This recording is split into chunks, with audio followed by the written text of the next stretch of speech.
Greetings! Welcome to my channel. And today, igagrant natin ang request ng ating subscriber. Uh, ang request nila, itong ating 5K carb ay vacuum operated ang secondary throttle. Ngayon, convert natin siya sa mechanical operated na secondary throttle. After ng conversion, mag-test run tayo. I-test run natin siya. Tignan natin kung ano yung performance niya, kung nadagdagan ba ng performance o same lang ng vacuum operated na secondary throttle. Kung interesado kayo, watch this video. Okay, nandito tayo sa highway.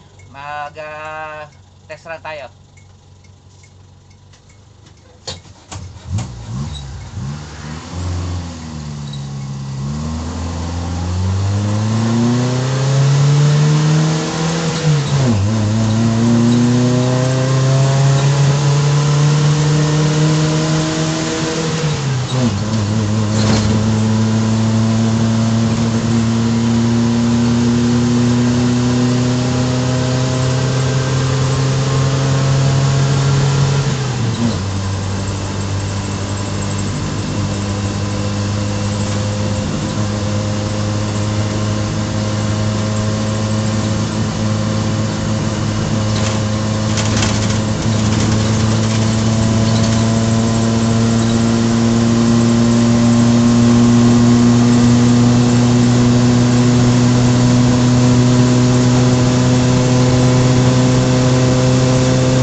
Ayan.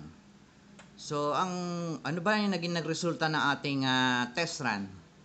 So, sa performance, masasabi ko, nadagdagan nga yung performance ng aking owner type Jeep.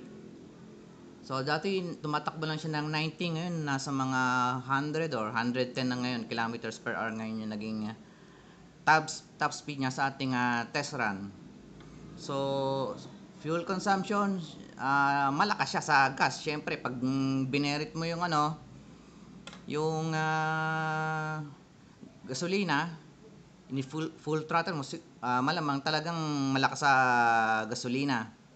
Pero sa susunod ng mga araw, itetest naman natin to sa city driving. So, sa loob ng isang linggo,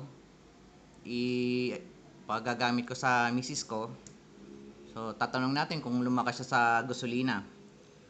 So, sa test run natin, so napatunayan natin na effective itong pwede natin ang gawin na lagyan ng cable tie o alambre, lagyan natin ng ganyan, o yung tornilyo, lagyan natin ng washer para maano lang to, may stay lang siya sa lugar na yan. Effective nga siya na parang pansamantalang fix kung sira yung ating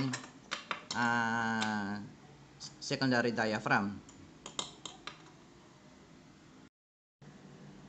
Shoutout po sa mga nag-request ng video na ito. Si kapatid Cloyd Adrian de Marucot, Alfie Andro Torrenueva,